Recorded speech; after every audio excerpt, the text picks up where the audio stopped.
Srimad Bhagavad Gita, Chapter 12, Devotional Service, translation by A.C. Bhaktivedanta Srila Swami Prabhupada.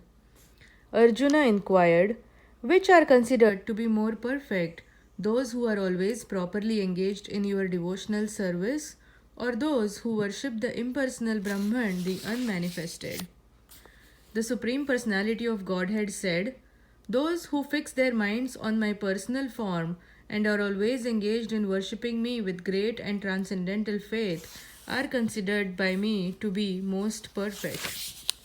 But those who fully worship the unmanifested, that which lies beyond the perception of the senses, the all-pervading, inconceivable, unchanging, fixed, and immovable, the impersonal conception of the absolute truth, by controlling the various senses and being equally disposed to everyone, such persons engaged in the welfare of all at last achieve me.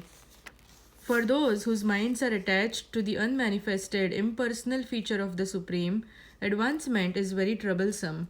To make progress in that discipline is always difficult for those who are embodied.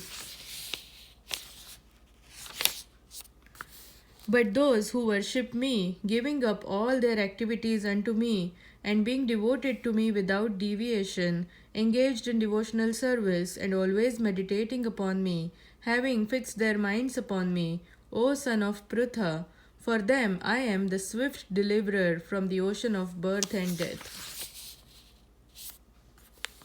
Just fix your mind upon me, the Supreme Personality of Godhead, and engage all your intelligence in me.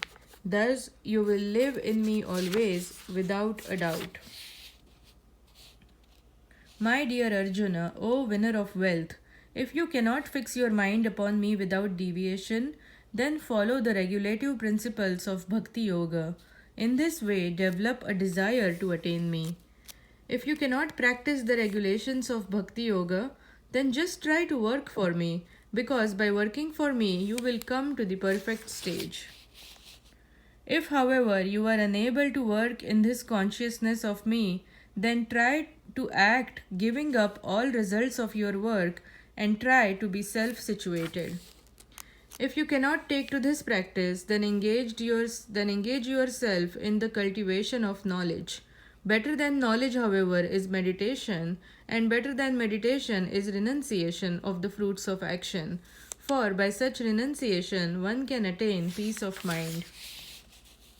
One who is not envious but is a kind friend to all living entities, who does not think himself a proprietor and is free from false ego, who is equal in both happiness and distress, who is tolerant, always satisfied, self-controlled, and engaged in devotional service with determination, his mind and intelligence fixed on me, such a devotee of mine is very dear to me.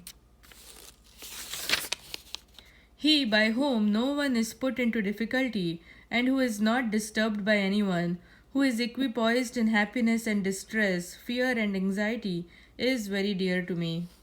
My devotee, who is not dependent on the ordinary course of activities, who is pure, expert, without cares, free from all pains, and not striving for some result, is very dear to me. One who neither rejoices nor grieves, who neither laments nor desires, and who renounces both auspicious and inauspicious things, such a devotee is very dear to me.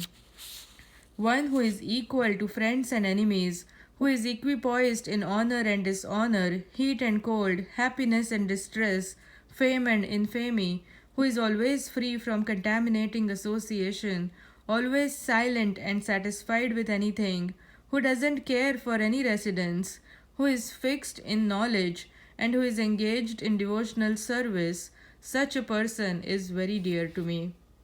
Those who follow this imperishable path of devotional service and who completely engage themselves with faith, making me the supreme goal, are very, very dear to me. Thus end the Bhaktivedanta translations to the 12th chapter of the Srimad Bhagavad Gita in the matter of devotional service.